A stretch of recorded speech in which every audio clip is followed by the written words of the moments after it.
बिहार में 100 में 90% युवा बेरोजगार है, हर घर में बेरोजगारी है। चार वायरस 30 सालों में बिहार में नेता पैदा हुए, लालू यादव जी, नीतीश कुमार जी, रामविलास पासवान जी, सुशील मोदी जी। जब तक ये वायरस खत्म नहीं होगा, जब तक बिहार के जनता ये वायरस से मुक्त नहीं हो जाएगा, तब तक बिहार में विकास नहीं होना है। 5 किलो अनाज पे वोट मांगा जाता है, 2 किलो अनाज पे वोट मांग, ये दुर्भाग्य है कि नहीं है? प्रधानमंत्री जी आत्मनिर्भर की बात कर रहे हैं, लेकिन रोजगार कहाँ से आएगा उसकी बात नहीं हो रहा है। मैं बता रहा हूँ ना कि यहाँ पे चुनाव देखते हुए घोषणा होता है।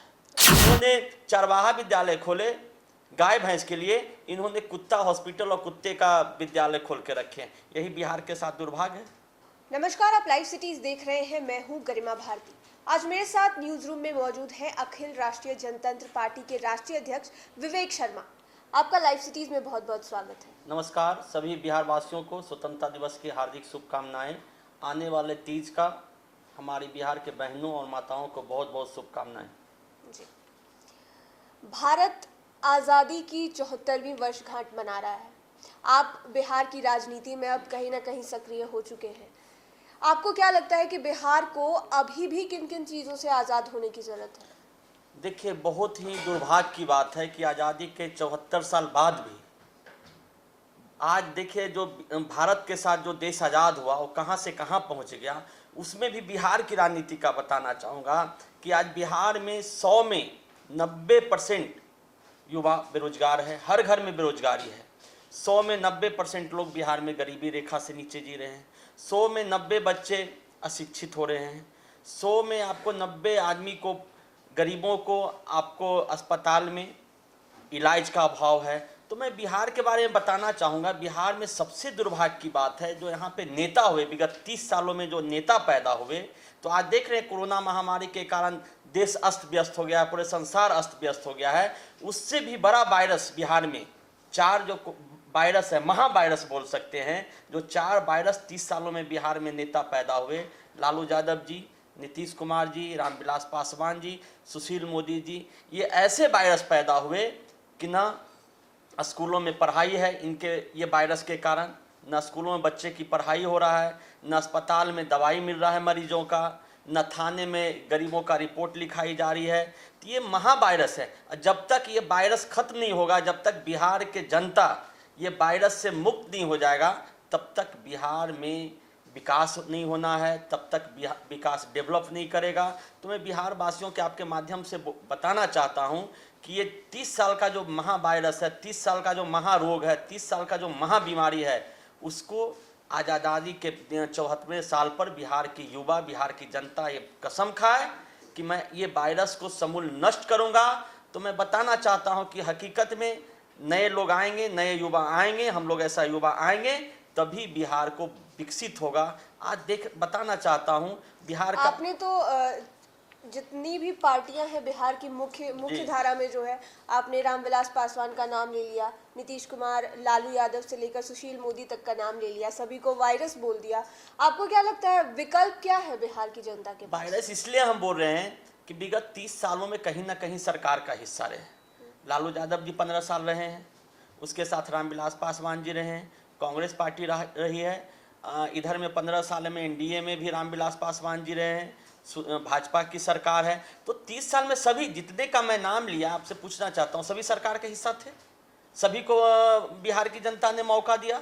तो विकल्प क्यों नहीं है? आज बहुत सारे प्रदेश में है, आप दिल्ली का उदाहरण लीजिए, बहुत ऐसे असम में हुआ। अब तो उनकी दूसरी जनरेशन भी तो विकल्प में आ रही है। दूसरी जनरेशन के बाद योग्यता क्या है? वंशवाद। आज राजनीति का वंश, बिहार की राजनीति या देश की राजनीति, ये वंशवाद के कारण ही देश पिछड़ा। विगत देखे होंगे 70 सालों से देश में आज भी 5 किलो अनाज का बात किया जाता है, 5 किलो अनाज पे वोट मांगा जाता है, 2 किलो अनाज पे वोट मांग, ये दुर्भाग्य है कि नहीं है? आज भी होता है कि 500 रुपया, 1000 रुपया अकाउंट में डालकर एक वोट मांगा जाता है। आप बताइए, 5 किलो अनाज से पूरा परिवार का पेट पालन पोषण हो जाएगा? 5 किलो अनाज से गरीबों के बच्चा को शिक्षा मिल जाएगा? 5 किलो अनाज से इनको युवाओं को बेरोजगारी दूर हो जाएगा? 5 किलो अनाज से स्वास्थ्य की व्यवस्था हो जाएगा? आज प्रधानमंत्री जी माननीय बोले कि हम 80% लोगों को अनाज पहुंचाए। तो ये शर्म की बात है कि हम आत्मनिर्भर की बात कर रहे हैं। प्रधानमंत्री जी आत्मनिर्भर की बात कर रहे हैं, लेकिन रोजगार कहाँ से आएगा उसकी बात नहीं हो रहा है।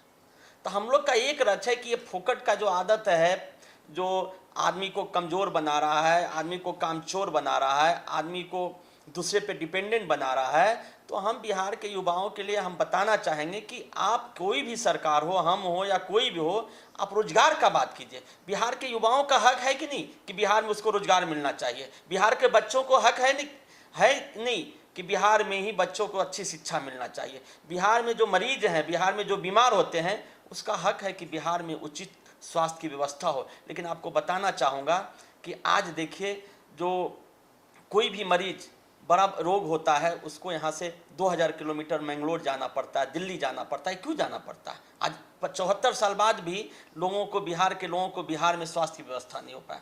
जो बच्चे पढ़ना चाहते हैं, जिसको आगे का एजुकेशन करना है, उसके लिए यहाँ पे शिक्षा की व्यवस्था नहीं है। पढ़ने के बाद जो युवा हैं, आज हर घर में बेरोजगारी को जो मैं, आप गांव में चले जाइए, शहर में चले जाइए, 10,000 नौकरी के लिए युवाओं में एक फॉर्म पे 1000 लड़का आवेदन करता है, 10,000 आवेदन करता है। तो ये क्यों हो रहा है? सब 75 साल बाद भी क्यों हो रहा है? ये क्यों दूर नहीं किया जा सकता था? इसीलिए मैं बताया कि बहुत ही दुर्भाग्य की बात है कि 75 साल भी उसी पे हम जा रहे हैं, उसी पे कि फोकट में अनाज मिलना चाहिए, फोकट का पैसा मिलना चाहिए। इससे देश विकसित नहीं होगा।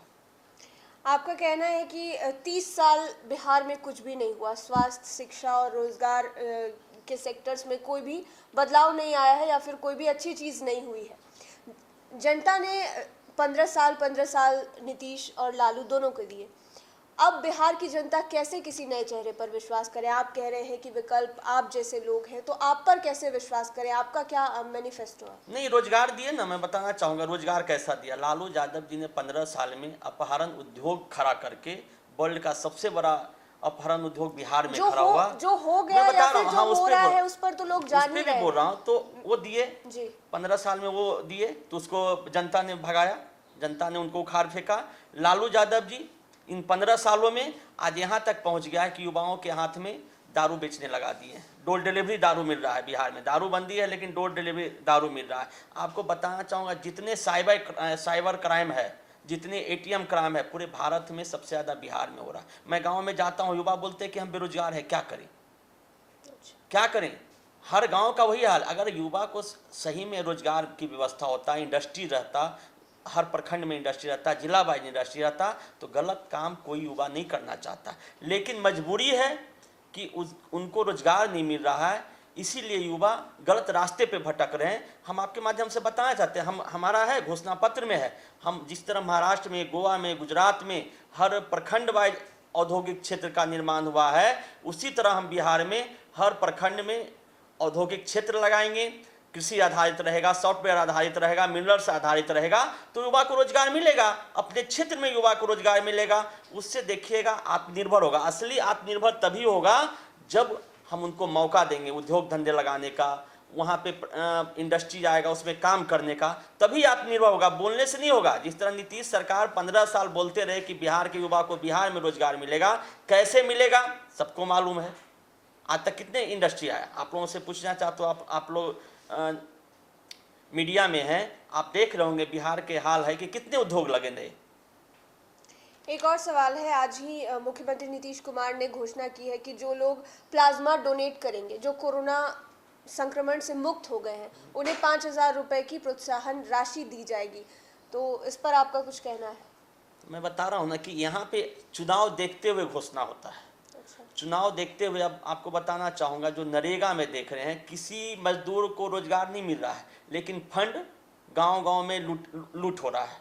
तो मैं यही बताना चाहता हूँ कि ये सब चीज़ें परमानेंट व्यवस्था है। क्या प्लाज्मा डोनेट करेगा तो 5,000 उसको मिलेगा, आप खून डोनेट करेंगे तो 10,000 मिलेगा। ये जो बोले ना तत्काल, जो क्षणिक लोभ है बिहारियों को देना चाहते हैं, कोई भी चीज़ का अनाज 5 किलो मिल रहा है तो उसको 10 किलो कर रहे हैं, वो परमानेंट व्यवस्था नहीं है, परमानेंट सॉल्यूशन नहीं है। आज ये अपना फेल्योर हो गए हैं। आज कोरोना महामारी में पूरे जनता ने बिहार का देख लिया कि किस तरह बिहार का अस्पताल कब्रगाह बन गया, किस तरह बिहार की जनता रोड पे तरफ तरफ के मर गए। तो उसको लिपापोती करने के लिए 5,000 का, 5,000 में क्या हो जाएगा? अरे आप उचित व्यवस्था दीजिए, स्वास्थ्य का उचित अगर व्यवस्था दिए होते तो जिस तरह कोरोना महामारी आज विकराल रूप बिहार में लिया हुआ है वैसा नहीं होता। मौका बहुत इनको मिला, लेकिन इन्होंने देखिए कोई भी हॉस्पिटल में आप आज चले जाइए बेड नहीं है। आपको बताना चाहूँगा कि पूरे देश का जो एवरेज है 11,000 पे एक डॉक्टर है, लेकिन बिहार में 25,000 पे एक डॉक्टर है। 25,000 पे जहाँ एक डॉक्टर है वहाँ स्वास्थ्य की व्यवस्था क्या होगा। 12 करोड़ आबादी पे 700-800 वेंटिलेटर है, 700-800 है। बताइए कि कितने करोड़ पे, 1 करोड़ पे भी एक नहीं है। पूरा प्राइवेट और सरकारी मिलाकर बिहार में 3300 आईसीयू है। 12 करोड़ आबादी में 3300 आईसीयू है, प्राइवेट और सरकारी मिलाकर। तो आप बता रहे हैं कि बिहार का हाल क्या बना के रख दिए हैं। और मैं इसलिए नहीं, पुराने बात इसलिए याद दिला रहे हैं कि ताकि जनता को याद करना चाहिए। जिस तरह लालू यादव जी का वही नाम लेते हैं, सुशील मोदी नाम लेते रहते हैं, नीतीश कुमार जी नाम लेते रहते हैं कि भाई उन्होंने चरवाहा विद्यालय खोला। आपको बताना चाहूँगा कि इन्होंने वो चरवाहा विद्यालय खोले थे। आप अभी चले जाइए सरकारी स्कूलों में, कुत्ते बैठते हैं, कुत्ते पढ़ने जाते हैं। सरकारी हॉस्पिटल का अस्पताल का वही हाल है। पीएमसीएच में चले जाइए, एएमसीएच में चले जाइए, कुत्तों का अड्डा है। तो उन्होंने चरवाहा विद्यालय खोले गाय भैंस के लिए, इन्होंने कुत्ता हॉस्पिटल और कुत्ते का विद्यालय खोल के रखे हैं। यही बिहार के साथ दुर्भाग्य है।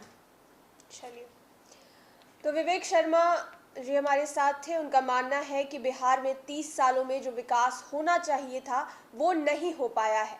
मौका नए चेहरों को मिलना चाहिए, कुछ नए लोग बिहार में आएंगे तो शायद बिहार का विकास हो पाए। आप लाइव सिटीज़ के साथ बने रहें, हमारे चैनल को सब्सक्राइब करें और साथ ही साथ फेसबुक पेज को भी लाइक करें। धन्यवाद।